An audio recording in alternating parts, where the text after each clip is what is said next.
पहले कांग्रेस और जितेंद्र प्रसाद के संबंधों का, कांग्रेस जितेंद्र प्रसाद को क्या क्या दिया इन मुद्दों पर, और भारतीय जनता पार्टी में वो क्या सोच करके आए हैं इन विषयों पर। इन सबसे जरूरी और महत्वपूर्ण है कि भारतीय जनता पार्टी जो पुराने लोगों को ले रही है, मतलब दूसरी पार्टी के लोगों को, और अपने पार्टी में भाव दे रही है, उसका राजनीति पर क्या प्रभाव पड़ेगा। हम लोगों ने पश्चिम बंगाल में देखा कि तृणमूल कांग्रेस से बल के भाव में लोगों को लिया गया, वो कोई बहुत फायदा नहीं पहुंचा सका। और अब जब चुनाव वहाँ हो गई, भाजपा सरकार नहीं बना पाई, तो जो लोग सरकार बनने और सरकार के पद के लालच में आए थे, वो सब के सब वापस तृणमूल कांग्रेस में जाने के लिए अपना अपना माफीनामा ममता बनर्जी का भेज रहे हैं। अब ममता माफ करेंगे नहीं करेंगे, ममता बनर्जी का काम है, लेकिन उससे सीख लेने की आवश्यकता भारतीय जनता पार्टी को है। और जितेंद्र प्रसाद जी की सिर्फ एक हैसियत थी कि वो जितेंद्र प्रसाद जी के बेटे रहेंगे। उसके अलावा जितेंद्र प्रसाद का और कोई राजनीतिक कौशल, राजनीतिक औकात, राजनीतिक सूझबूझ और राजनीतिक समझ नहीं है।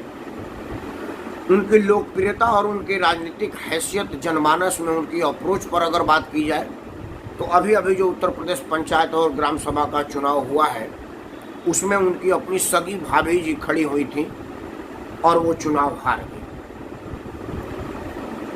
मुझे बड़ा हैरानी होती है कि एक हमारे गांव में जो, हमारे गांव में भी पंचायत सदस्य और प्रधान होगा ना भाई, उत्तर प्रदेश का मैं नागरिक हूँ, तो 700 वोट उसको मिला था और वो जीत गया।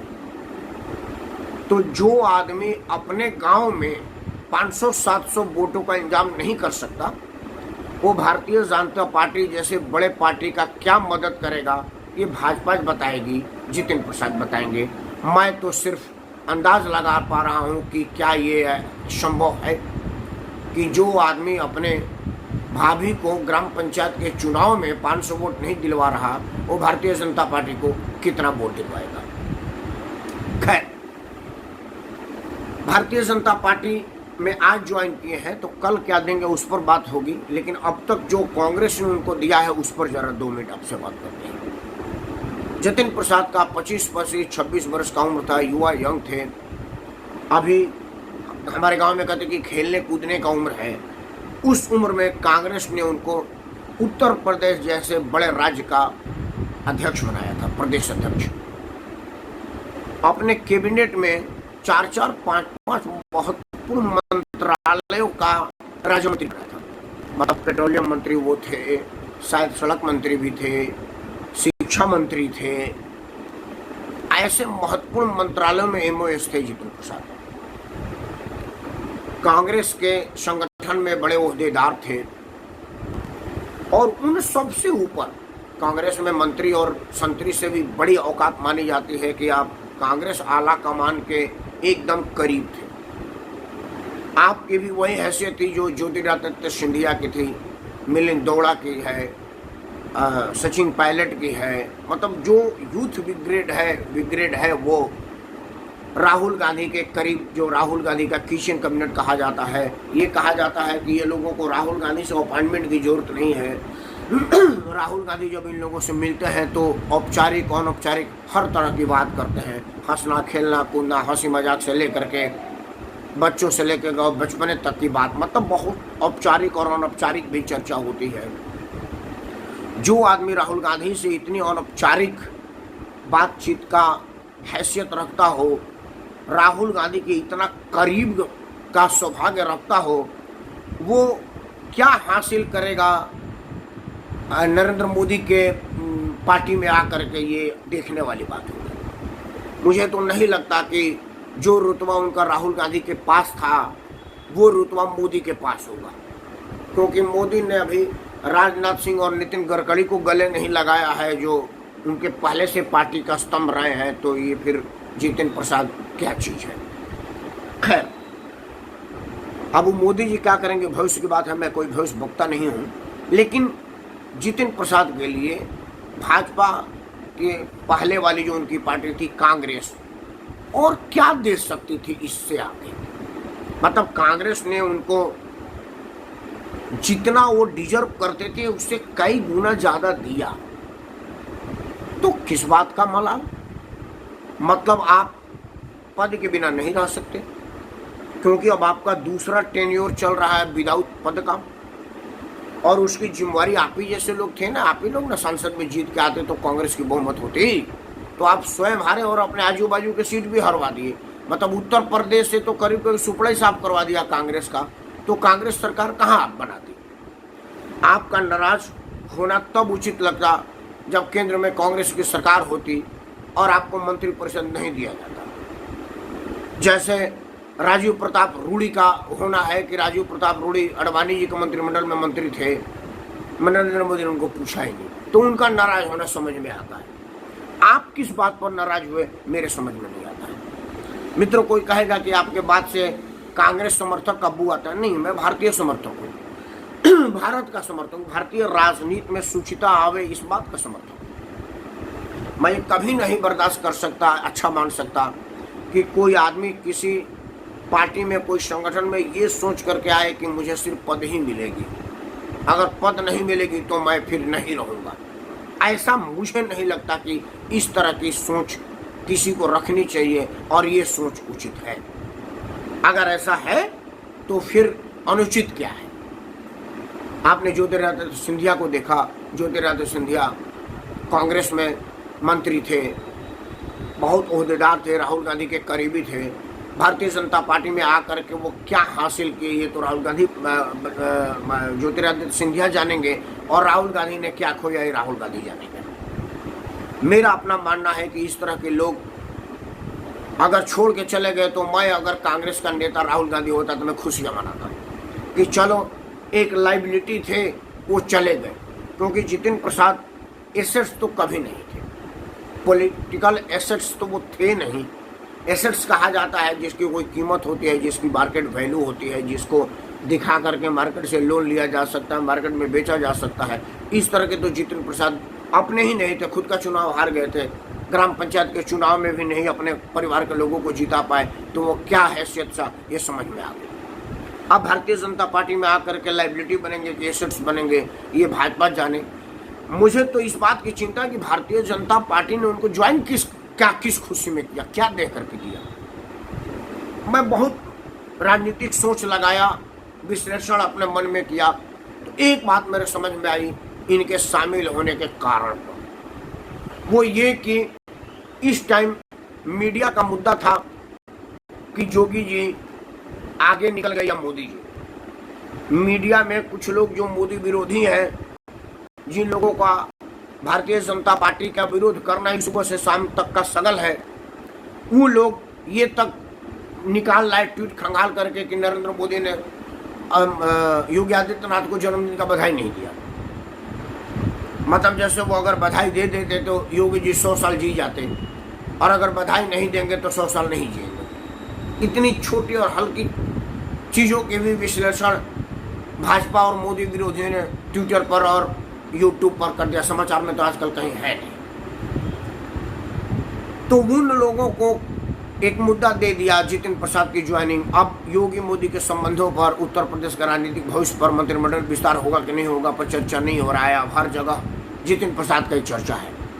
तो कम से कम अगर एक यही डाइवर्ट करने के लिए लिया गया है तो ठीक बात है, फिर तो राजनीतिक सूझबूझ और कूटनीति कही जाएगी। जितिन प्रसाद का जो होगा वो होगा। और क्या होगा, आप एक नौका से निकल करके एक जहाज में आए हैं, ढूंढा जाएगा कि किधर हो, क्योंकि मैं एक जहाज में गया था, पता नहीं चला कि मैं जहाज में हूँ कि किसी शहर में हूँ। उसमें जो शहर की सुविधाएं होती है वो सारी चीज़ें थी, मॉल से लेकर के सिनेमा हॉल तक, थिएटर तक, स्विमिंग पूल तक, भीड़ भाड़ बाजार तक, शॉपिंग मॉल तक।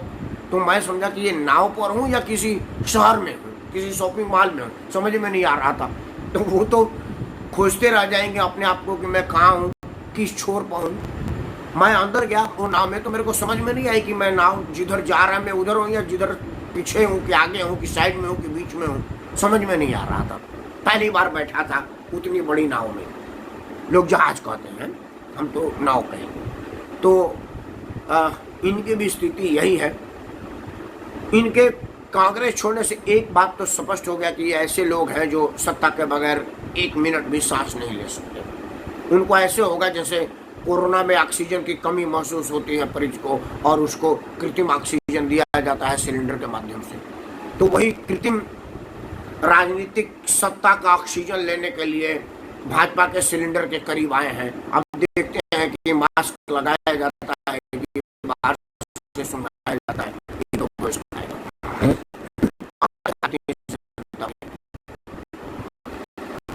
तो भारतीय पार्टी बंगाल में लोगों को ली थी, उससे इसका कितना फायदा हुआ ये तो आप लोगों ने देख लिया।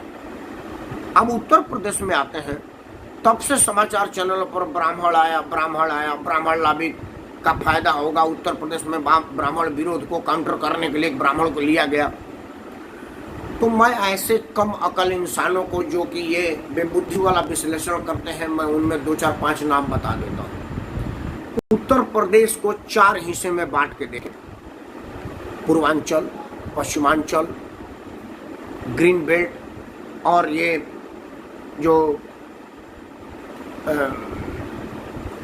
झांसी उसी वाला जो बेल्ट है उसको एक बार देख करके देखते हैं।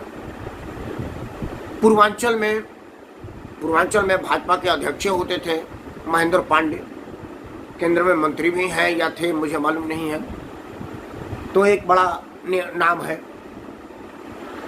मध्य में इधर देख लीजिए इलाहाबाद वाला क्षेत्र में तो हेमंती नाथ बहुगुणा की बेटी रीता बहुगुणा जोशी है, ब्राह्मण चेहरा है, ब्राह्मण नेता है, ब्राह्मण है।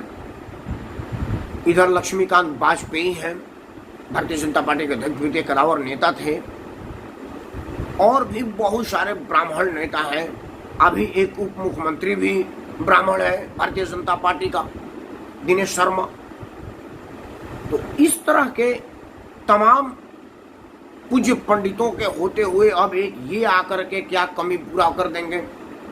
मतलब क्या भारतीय जनता पार्टी अपने इन ब्राह्मणों को कमतर करके नापती है कि ये ब्राह्मण असली ब्राह्मण नहीं है, या औकात मूलक ब्राह्मण नहीं है, या वोट पुलिंग ब्राह्मण नहीं है?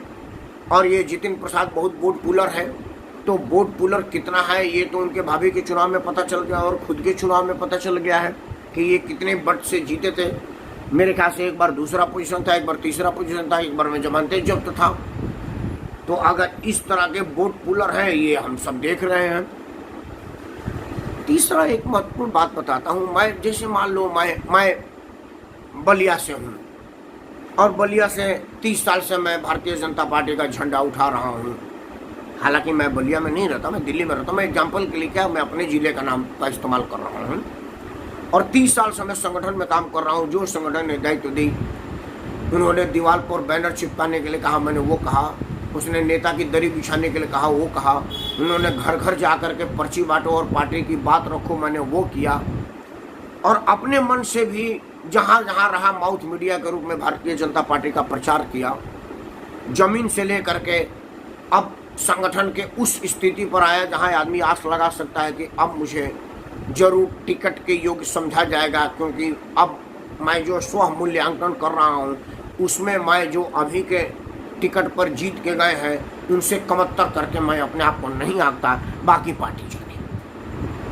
ऐसे स्थिति में मैं देखता हूँ कि भाई देखिए, मेरे यहाँ तो ब्राह्मण बहुलता है और मैं जातीय समीकरण देखूँ तो बड़ा फिट बैठता हूँ, नेता भी हूँ, 30 साल से पार्टी का वफादार भी हूँ और ब्राह्मण भी हूँ, तो मेरा तो बनता ही बनता है।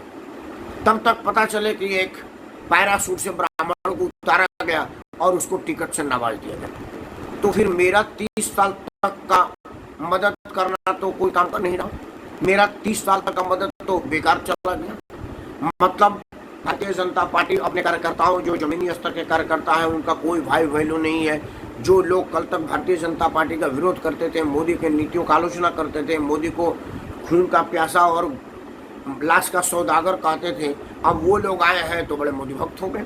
और जिन लोगों को उन्होंने गाली दिया, अब उन्हीं को कहा जाएगा कि भाई तू इनका झंडा उठा, जैसा पश्चिम बंगाल में हुआ कि जो लोग कल आपस में सर फोटोवल करते थे, अब उन्हीं को उनके गाड़ी के आगे आगे जयकारा लगाने की जिम्मेदारी दी गई, तो वो कितने दिल से लगाते होंगे ये सोचा जाए। तो मेरा तो नाराज होना स्वाभाविक है, क्योंकि मैं अगर किसी पार्टी में कुछ सेवा कर रहा हूँ, कुछ योगदान दे रहा हूँ, तो कुछ उम्मीद भी तो कर रहा हूँ, क्योंकि राजनीति उम्मीद का एक दूसरा नाम है, और अगर आप उम्मीद से नहीं है तो फिर राजनीति में क्यों है? फिर जाकर के हरि कीर्तन करिए ना हरिद्वार में, या अपने नज़दीक के मंदिर में झाल बजाइए और हरि भजन कीजिए, ताकि कम से कम आपका इकबाल सुधरे और मोक्ष प्राप्ति हो। फिर ये राजनीति के गंदे खेल में क्यों है? क्या आप मोहरे हैं? उचित भी है नाराज होना। तो जितिन प्रसाद जी शाहजहांपुर और कुछ क्षेत्रों के आए हैं, तो जो शाहजहांपुर से जितिन प्रसाद के विरुद्ध भारतीय जनता पार्टी का उम्मीदवार चुनाव लड़ा होगा, जीता होगा, हारा होगा, जो फाइट कर रहा होगा, वो तो हतोत्साहित हो जाएगा कि भाई अब जितिन प्रसाद आए हैं तो जरूर टिकट की दावेदारी से ही आए होंगे। और अगर जितिन प्रसाद चुनाव में टिकट भी नहीं ले पाए हैं तो फिर वो आए किस लिए हैं?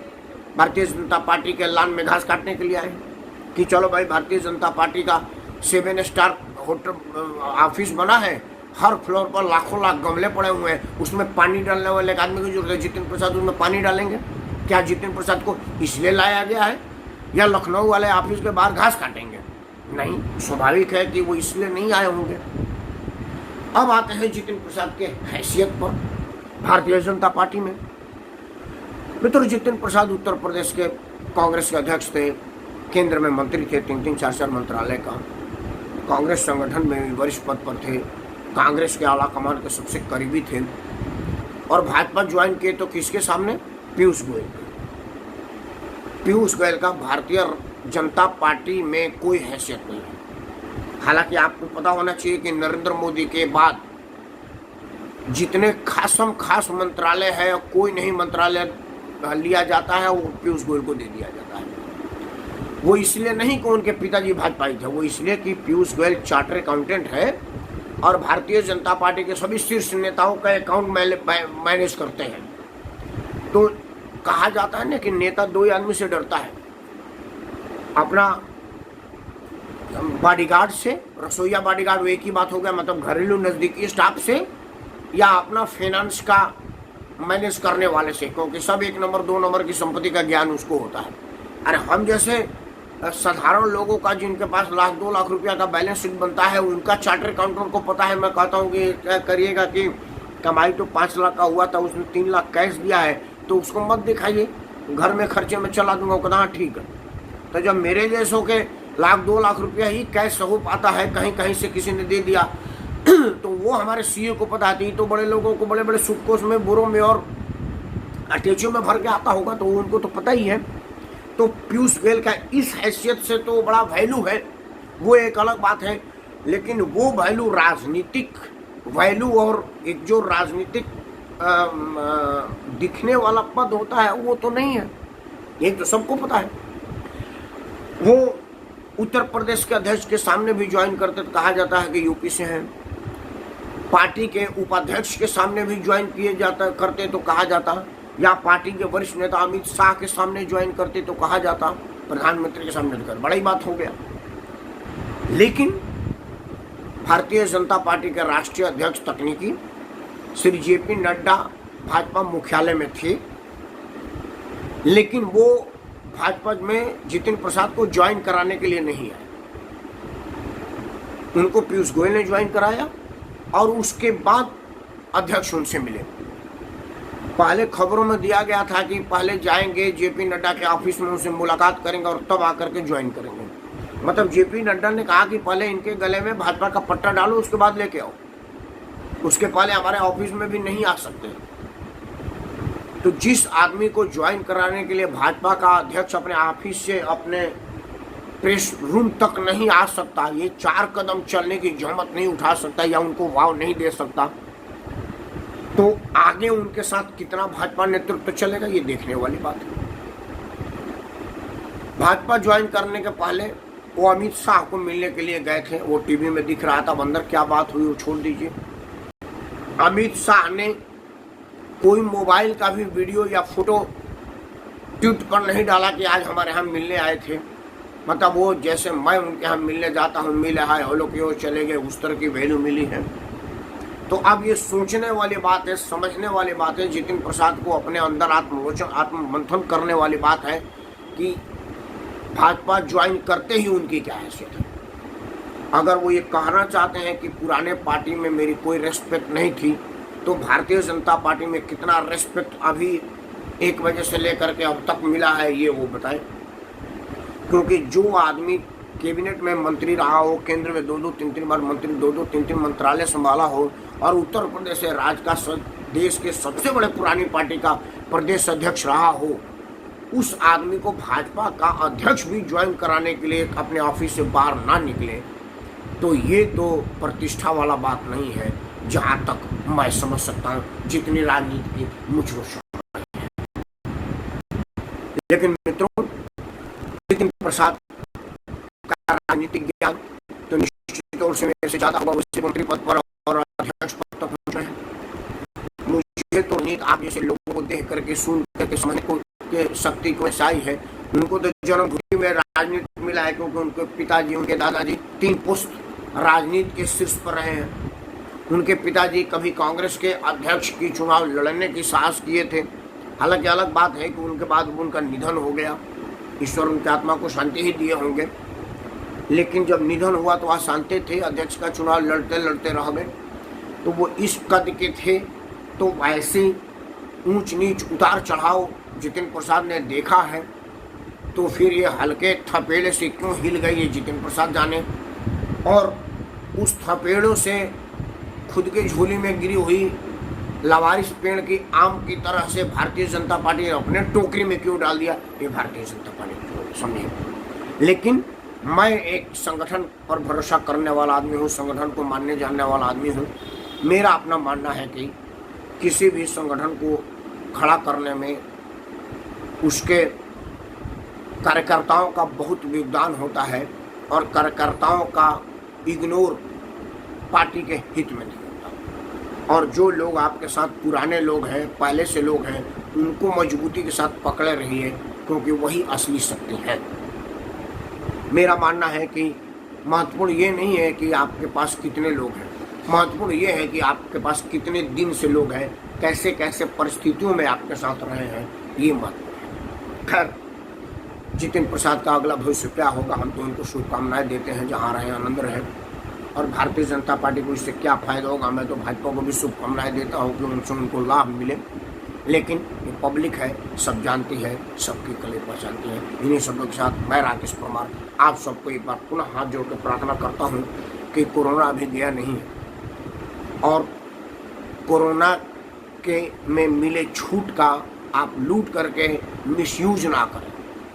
अगर बहुत ज़रूरत ना है, जो बहुत ज़रूरत से भी ज़्यादा ज़रूरत ना है, तो कृपया अपने घर से बाहर ना निकलें। और अगर बहुत बड़ी मजबूरी, एकदम ज़रूरी हो निकलना, तो जो सुरक्षा प्रोटोकॉल डॉक्टरों ने बताया है, फेस मास्क, अव्वल दर्जे का स्टैंडर्ड फेस मास्क, हाथ में अगर संभव है तो दस्ताना, उचित डिस्टेंस, और निरंतर इंटरवल पर हाथ धोना अच्छे डिटर्जेंट से या अच्छे सोप क्लीनर से, ये जरूर करते रहें।